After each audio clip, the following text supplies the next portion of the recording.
Hey guys, അപ്പം നമ്മൾ വീട്ടിലെത്തിയിട്ടുണ്ട് കേട്ടോ. വീട്ടിൽ ഇറക്കാം. അമ്മ ഇവിടെ ഇല്ലയുണ്ടോ? എന്ത് നീട്ടി ഒരു വിളി ഞാൻ കഴിച്ചില്ല, കഴിക്കണം. അതിനകത്ത് സാധനം ഇരിപ്പുണ്ട് ഫ്രണ്ടില്.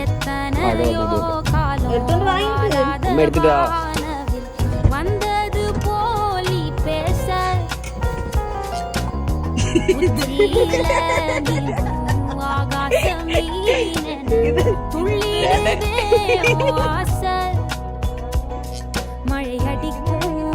കൊച്ചു ചേട്ടേ செடி முளைக்கும் நான் பூவாக வெயில் அடிக்கும்